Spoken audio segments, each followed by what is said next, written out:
어떻습니까? 행복하십니까? 나는 참 행복하다. 손 한번 들어보세요.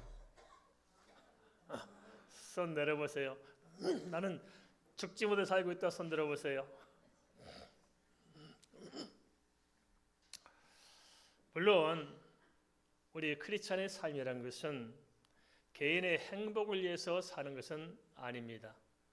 우리는 하나님께 영광 돌리는 삶, 그리고 하나님의 영광 가운데 사는 삶, 그것이 바로 우리 크리스찬의 삶의 목적일 것입니다. 그렇지만 하나님의 영광 안에 있는 사람들은 당연하게 행복한 삶을 살게 되어 있습니다.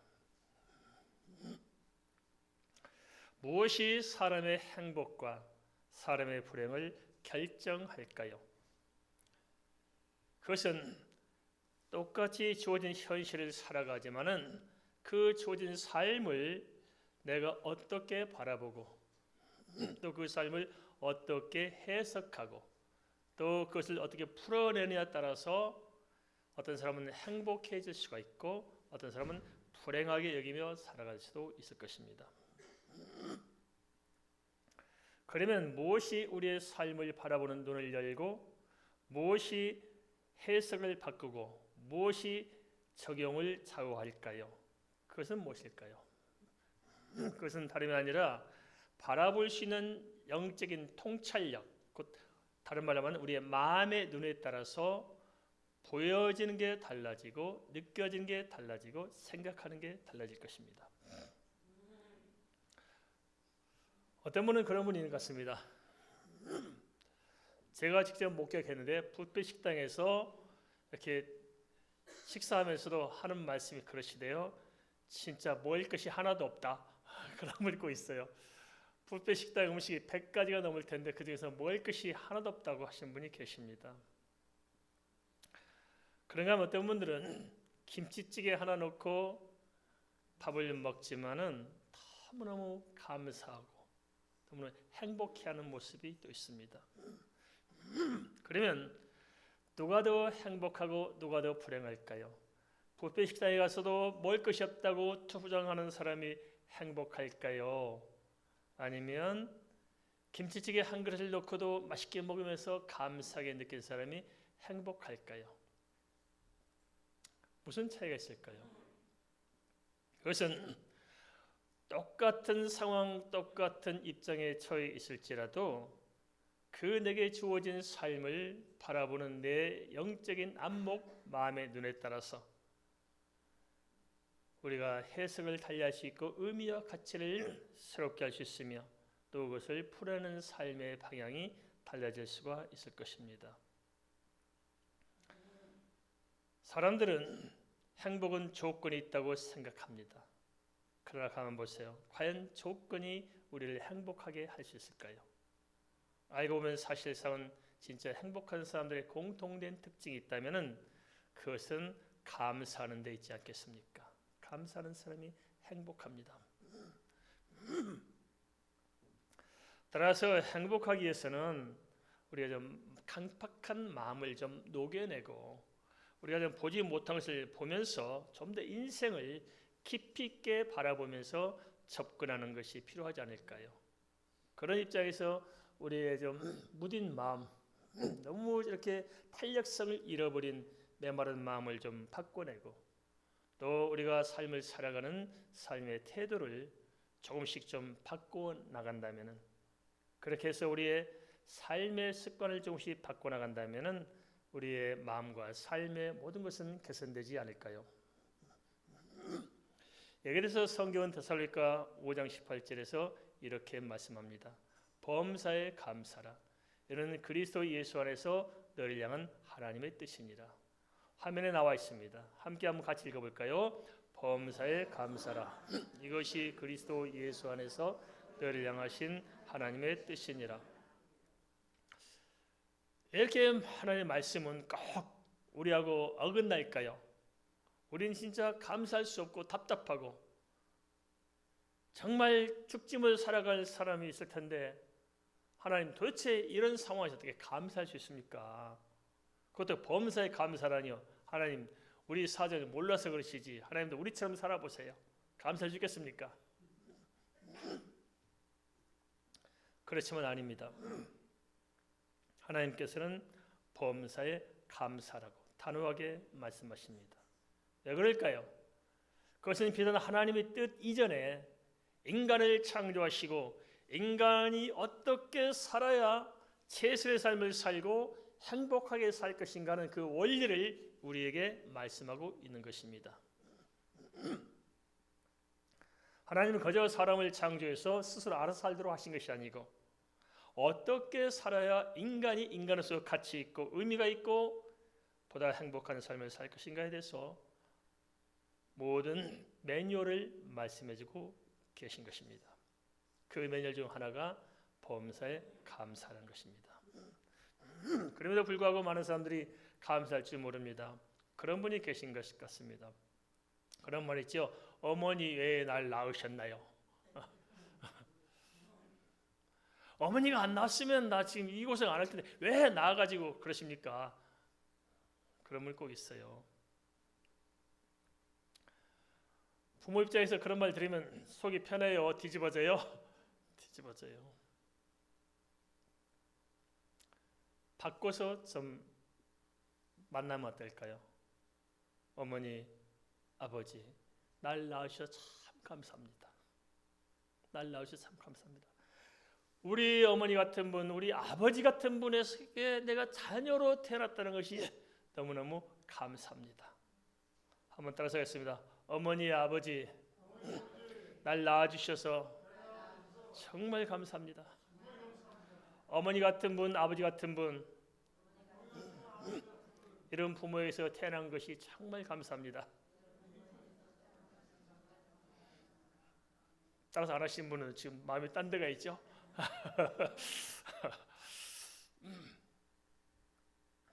저도 우리 자녀들에게 그런 말을 종종 하면 사활이 멀다고 자주 반복하는 말 중에 하나가 뭐냐면 소명아, 아빠 딸로 태어나 정말 고마워.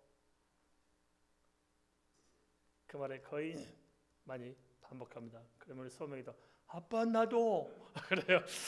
아빠 나도.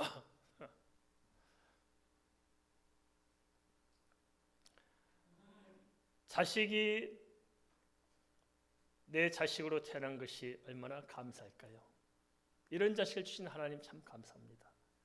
이런 부모를 주신 하나님 참 감사합니다. 우리가 이렇게 감사할 때 서로가 얼마나 소중하게 가까이 다가오는지 말할 수 없습니다. 참 노래도 참 이상한 노래가 많더라고요. 사랑보다 깊은 상처 그런 거기 때문에 뭐 얼마나 상처가 깊으면 사랑보다 상처가 깊어야 할까요? 그래서 어쨌다는 건가요? 그걸 노래로 부르고 살아요. 그러면 그럴수록 마음이 서글퍼지고 외로워지고 힘을 잃게 되는 거 아닐까요? 정리하십시다. 추억이 있음으로 감사하는 것이고 비록 상처가 다가왔을지라도 그 상처를 통해서 우리가 성숙할 수 있다면 감사한 것이 아니겠습니까? 사람에겐 누구나 밝은 정서가 있을 수 있고 어두운 정서가 있을 수 있습니다. 그런데 밝은 정서를 가지고 살아갈 때는 에너지가 솟아오르지만 어두운 정서를 붙들고 살아갈 때는 있는 에너지도 소멸되게 되어 있습니다. 물론 우리가 살아가는 삶이 항상 좋은 일만 있을 수 있고 항상 기쁜 일만 있을 수 없을 것입니다. 그럴지라도 그 환경에 관계없이 밝게 세상을 풀어내는 사람이 있고 어둡게 짓밟으면서 그 안에 실험하는 사람이 있을 수 있다는 것입니다. 우리는 어떻게 살아가고 있을까요? 우리가 정서를 바꿔내는 것 중요합니다. 마음을 바꿔낼 때 우리의 말도 바뀌어지게 되는 것이고 말을 바꿀 때 사람을 대하는 태도, 인생을 살아가는 삶 앞에 나의 태도도 바뀌게 될 것이고 또 그럼으로써 우리가 습관도 바뀌게 될 것입니다. 중요한 것은 내 자신의 변화를 내가 시도하지 않으면 그 어떤 것도 변화가 없다는 것입니다. 바울은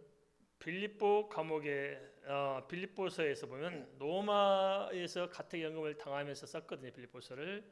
근데 빌립보서 안에 기뻐란 말을 16번이나 씁니다. 도대체 감옥 같은 가택에 안에서 연금돼서 병사를 지키고 꼼짝 못하는 그 상황에서 뭐가 기쁠 게 있다고 기뻐하고 감사하고 했을까요? 그것은 삶을 바라보는 해석이 다르고 그 삶을 풀어내는 목적이 달라서 그런 것이 아니겠습니까?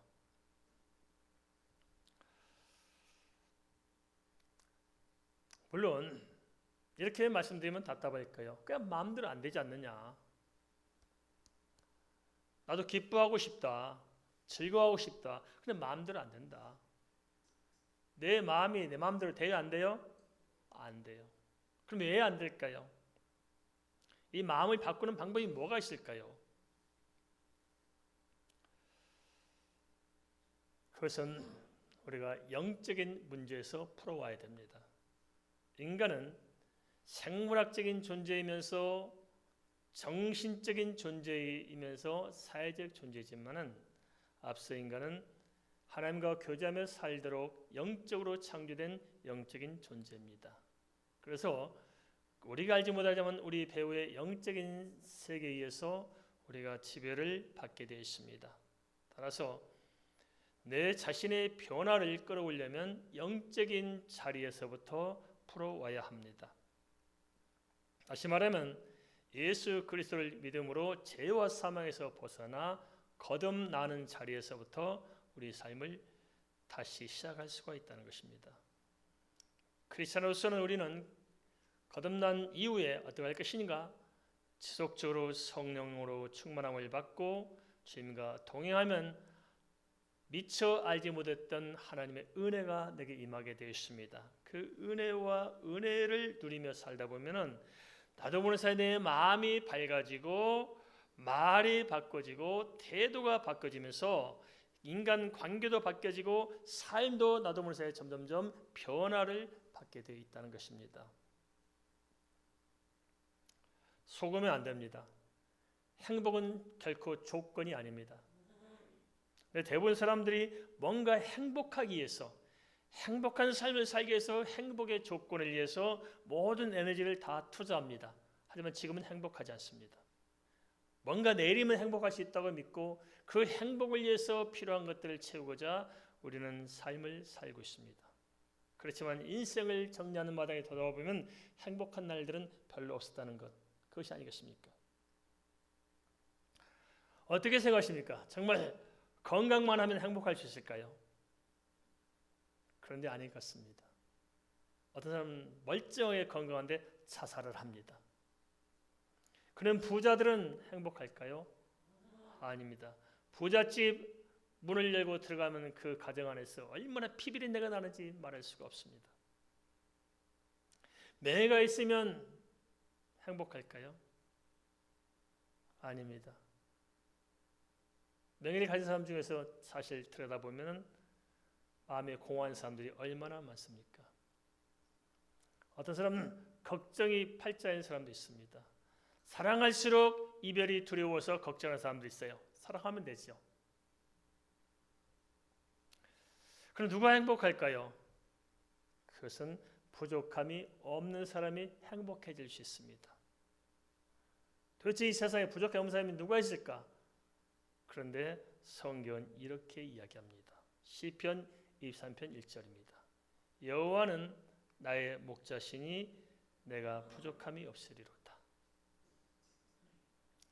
우리의 영적으로 정말 하나님의 큰 사랑을 깨달아 알고 하나님의 은혜에 붙들려 있고 정말 하루하루 삶을 깊이 있게 바라보면서 삶을 밝게 해석하고 아름답게 풀어내고 또 믿음으로 담대해서 하나님 앞에 살아간 사람들은 넉넉히 부족함이 없을 수 있고 갈급함이 없을 수 있고 행복할 수가 있습니다.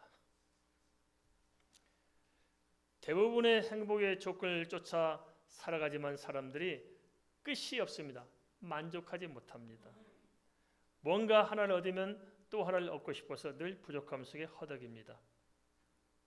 그래서 어느 때고는 행복한 적이 없지 않습니까? 환경의 변화나 새로운 기회는 환경을 통해서나 어떤 기회를 기다림으로써 주어진 것이 아니라 내가 변화됨으로써 창출해 나갈 수가 있습니다. 영적인 원리를 우리가 알아야 됩니다. 야곱의 인생에 가장 극적인 순간들이 있었습니다. 형 예서를 만날 때였습니다. 일가족 몰살의 이 상황이 있었습니다. 그럴 때마다 야곱은 어떻게 풀었을까요? 그것은 다른 것이 아니고 하나님께 기도하며 내 자신이 변화를 받은 것입니다. 야곱이 이스라엘로 변화될 때 하나님께서는 그런 야곱에게 은혜를 주심으로 야곱의 삶의 새로운 지평이 열리게 했습니다. 우리도 마찬가지입니다. 내가 변하지 않는 한 내 삶은 달라지지 않습니다. 그러면 어찌해야 될까요? 그것은 하나님과의 깊은 만남을 통해서 내 자신의 영적인 상태부터 우리가 살펴볼 필요가 있지 않나 싶습니다. 그러지 않는 한 우리는 우리의 삶의 톱니바퀴에서 벗어나지 못합니다. 대부분 생활의 진리를 사는 것이 아닌가 싶습니다. 좌우를 한번 바라보세요. 얼굴이 평안하고 좋아 보입니까? 지쳐 보입니까? 한국 사람들은 참 희한해요. 밤새도록 실컷 잘 자놓고 아침에 깨어나면서 뭐라고 기직하면서 아이고 살겠다 했더니 아이고 죽겠다 그래요. 그리고 좋으면 좋아서 살겠다 해야 됩니까? 좋아 죽겠다 해야 됩니까? 근데 좋아서 또 죽겠다네 또. 이렇게 오두방절 떠는지 모르겠습니다. 말이 마차를 끓여야 됩니까? 마차가 말을 끓여야 됩니까? 어떻게 해야 정상입니까? 근데 가만 보면 사람들이 내 인생을 내가 끌고 사는 사람들이 별로 없어요. 뭔가에 끌려다니면서 땜빵하는 인생, 마이너스 인생을 살고 있지 않습니까? 플러스 인생을 살아내 마이너스 인생에서 허덕이는 거예요. 그래서 우리는 끊임없이 환경만 탓하고 남만 탓하고 내 자신을 원망할 때가 있습니다.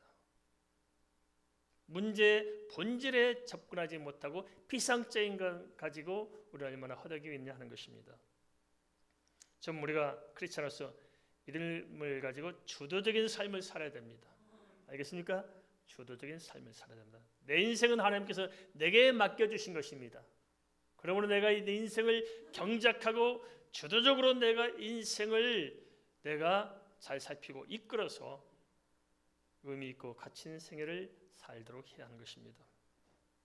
그런데 문제는 뭘까요? 그것은 가장 밑바닥의 본질적인 문제를 우리가 알지 못함으로써 그걸 해결하지 못한다는 것입니다. 거듭나지 못하면은 필연적으로 영적인 관점에 보면 우리는 흑암의 세력에서 붙들려 사는 것입니다. 그래서 내가 가고자 하는 방향으로 안 사라지게 돼 있어요.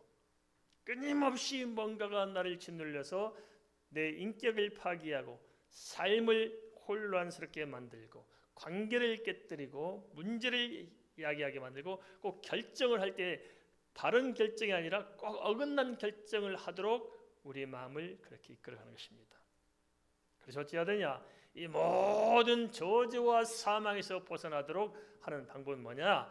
내가 예수 그리스도를 진정으로 만나서 내 영혼이 거듭나는 것입니다. 마귀의 종으로 살지 말고 하나님의 자녀로 사는 것입니다. 이 세상에 짓눌린 부질없는 사람으로 살지 않고 영원한 천국을 바라보는 하늘 시민으로 내가 사는 것입니다.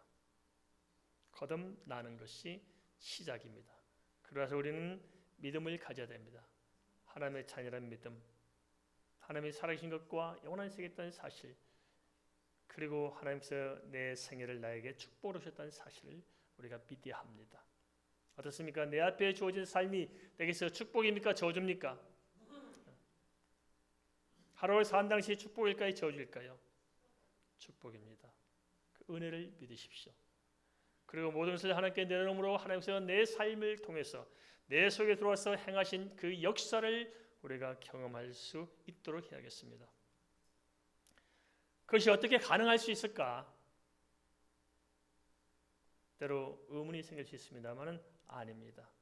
무한히 가능합니다. 왜냐? 하나님은 분명히 살아 계시기 때문이고 그 하나님께서는 우리를 사랑하시기 때문입니다.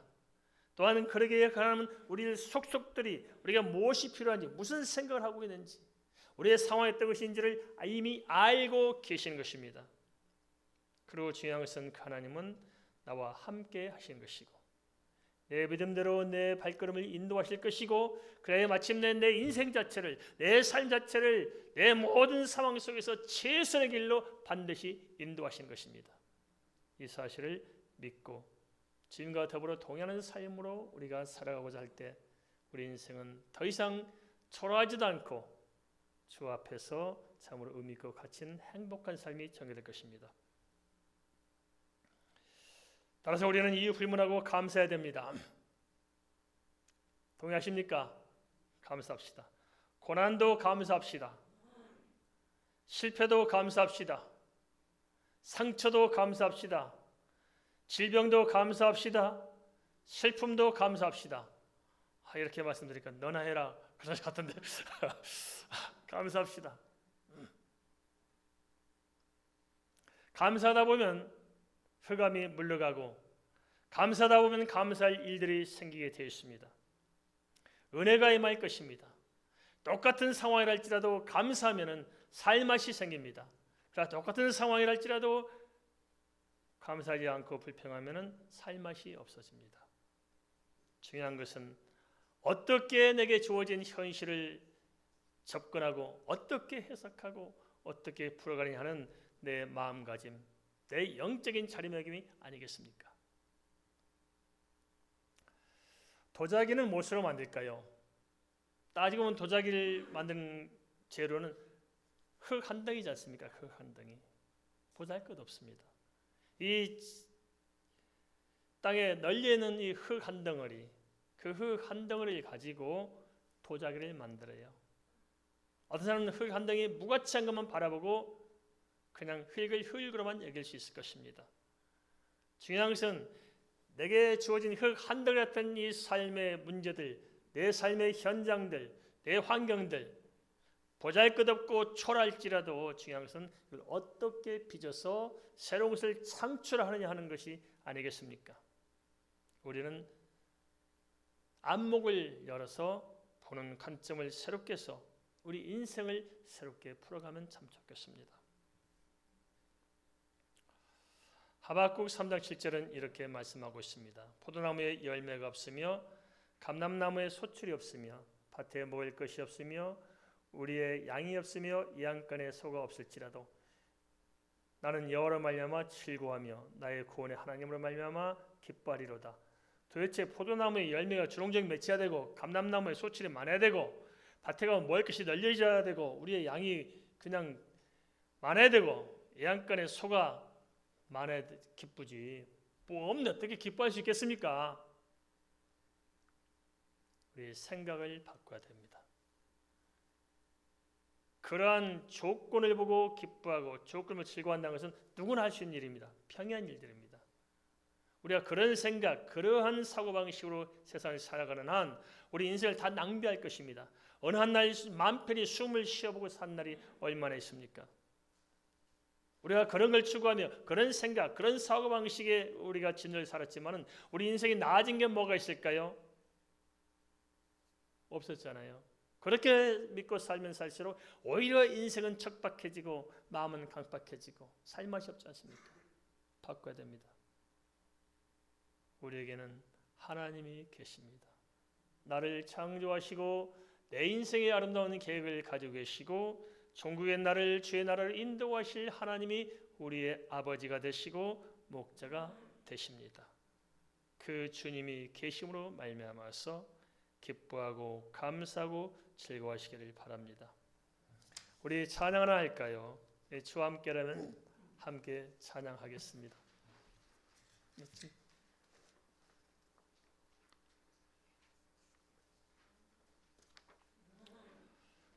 알아야 할 것이 있습니다. 감사는 감사의 조건을 발견하는 데 있습니다. 감사할 조건이 있어서 감사하는 것이 아닙니다. 감사할 조건이 내 눈에 안 보일지라도 찾고 두드리며 발견할 때 그 안에 감사가 숨어 있음을 알게 될 것입니다. 우리 찬양 함께 하겠습니다. 주와 함께라면 함께 찬양합니다.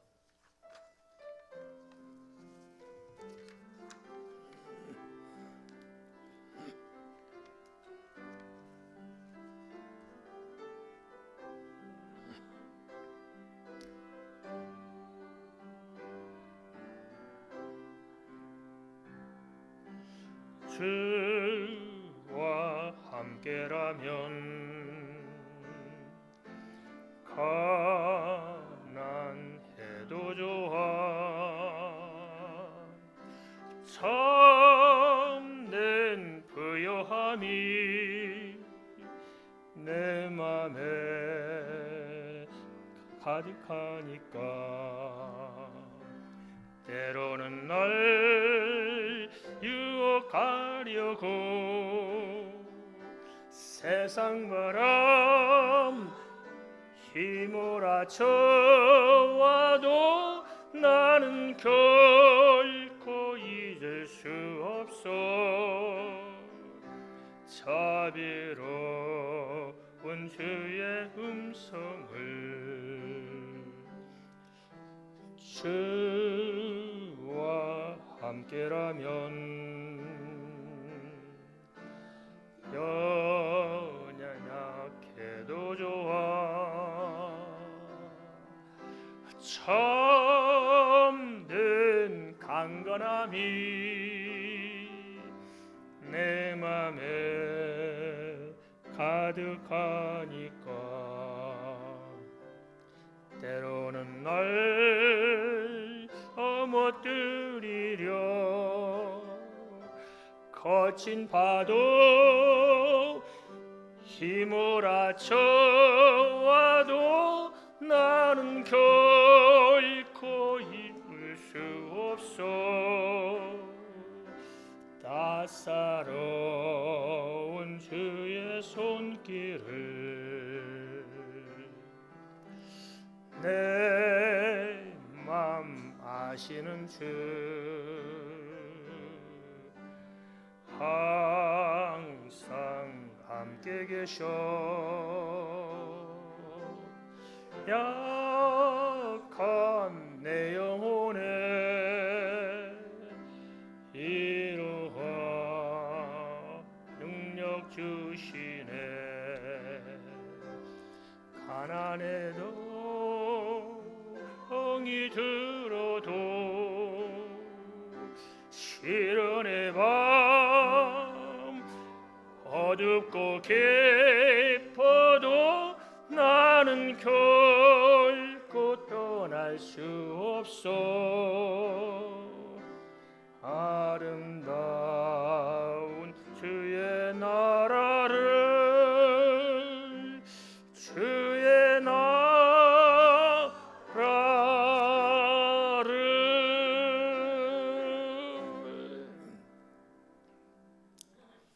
우리의 삶은 우리가 선택해 나갈 수가 있습니다. 꼭 뭐가 있어야만 행복한 것도 아니고 꼭 뭐가 잘나야만 행복한 것이 아니지 않습니까? 저는 제가 하나님 앞에 부끄럽이 사는 것을 최고의 목표로 삼고 있습니다. 아내가 암에 들자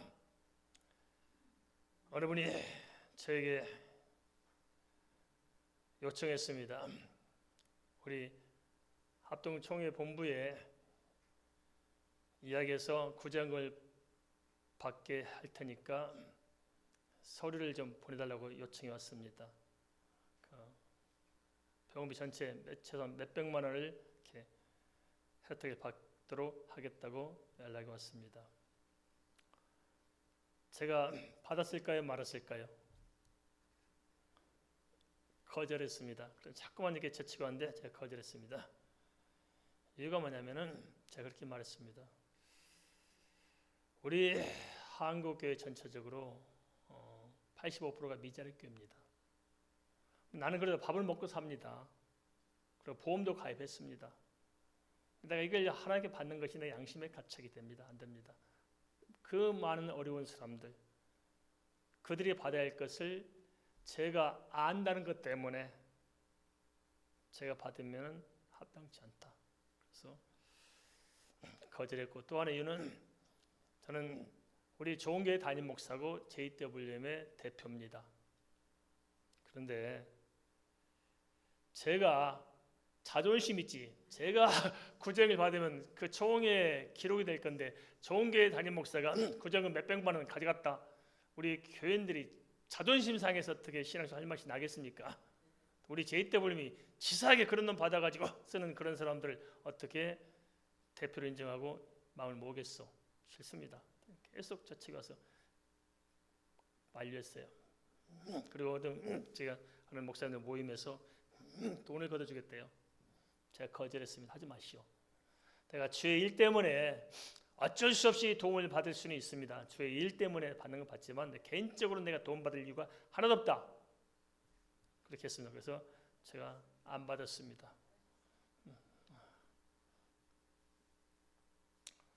그래서 저는 제가 가는 곳마다 그렇습니다.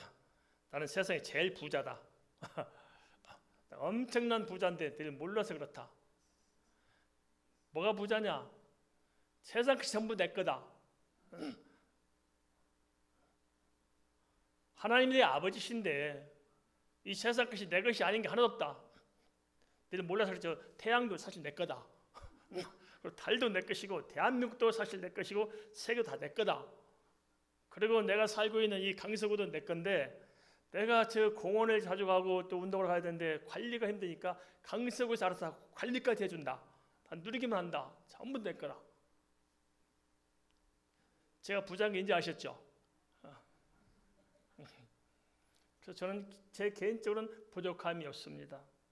어려운 성도들 때문에 마음 아프고 제 일 때문에 마음 아프고 그래서 그럴 뿐이지 제 개인적으로는 바라지 않습니다. 저 역시 마찬가지로 제 몸이 이렇게 완전히 건강한 것도 아닙니다. 늘 저도 제 지병을 달고 살고 있습니다. 불편할 때가 많아요. 그렇지만 감사합니다. 더 힘든 사람도 많잖아요. 그죠? 정말 절박한 사람도 많은데 그들을 생각한다면 나는 분에 넘치는 삶을 살고 있는 것이 아닌가 이런 생각을 하게 됩니다. 지금까지 주의 은혜로 이만큼 살았으니 감사하지 않습니까? 한번 따라서 하겠습니다. 지금까지 주님의 은혜로 이만큼 살았으니 감사하지 않는가? 감사합시다. 없는 것을 보고 낙심하며 살기를 원하십니까? 있는 것을 감사하며 살기를 원하십니까? 참 손을 한번 두 손 앞으로 내밀어 보세요. 오른손, 왼손. 왼손은 없는 걸 올려보시고 오른손에 있는 걸 올려보세요. 어느 손에 많이 올라갑니까? 없는 게 많습니까? 있는 것이 많습니까? 있는 것이 많죠. 그럼 없는 걸 보고 사시겠습니까? 있는 것을 보고 사시겠습니까? 그러시면 됩니다. 있는 것을 보고 사십시다.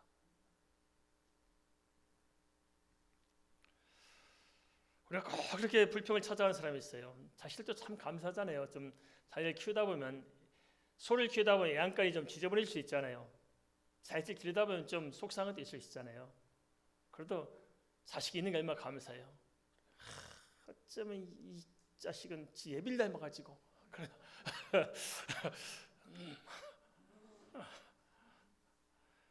나도 이 예비한테도 힘든데 니조차 꼭 예비가 톡 닮아가지고 그러냐. 네 새끼도 한번 나서 키워봐. 이럴 때 있죠. 감사합시다. 그죠? 감사해요. 진정으로 예수 그리스도와 동행해서 구원받은 하나님의 자녀로 영생의 소망을 가지고 산다면 우리가 이 세상을 바라볼 때 얼마나 따뜻해요. 한번 우리는 참 가장 소중한 문제는 이미 다 해결받았잖아요. 인간은 누구나 태어나서 살다가 조만간 이 세상을 떠나야 됩니다. 그 이후 어찌할 것인가? 명확하게 천국이 있고 명확하게 지옥이 있고 한 번 죽는 것은 사람에게 정하신 것이요 그 후에는 심판이 있다고 말씀하시는데 누가 여기서 벗어날 수가 있을까요? 그런데 우리가 예수 믿음으로 말미암아서 영원한 사망 고통에서 벗어나 영생을 누리게 된다는 것이 얼마나 천만다행입니까? 그죠? 이것만 해도 병들었을지라도 가난했을지라도 무명할지라도 누가 나를 붙드는 사람이 없을지라도 외로울지라도 슬플지라도 이미 우리는 인생의 본질적인 문제를 다 해결했잖아요. 이 땅에 아파트가 없지만은 천국에 이미 영원한 살 집이 만들어져 있잖아요. 이런 걸 생각하면은 감사하지 않습니까? 주님과 함께 살다 보면 감사의 조건이 날로 더할 줄 믿습니다. 그러므로 후회하고 탄식하고 연민에 또 미련에 자꾸 불평, 원망, 짜증에 짓누르지 마시고 내 삶의 고삐를 내 손에 당차게 지시기 바랍니다. 풀어야 할 것은 다 푸십시오. 용서할 자가 있으면 다 용서하고 마음을 가볍게 하십시오. 원망이 있다면 다 제쳐놓으십시오. 축복하십시오.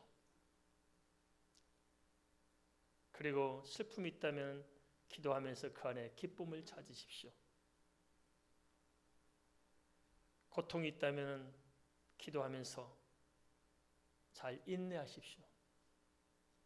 모든 삶을 행복하게 바꾸느냐 불행하게 바꾸느냐 하는 것은 오늘 우리의 결단이 있지 않습니까?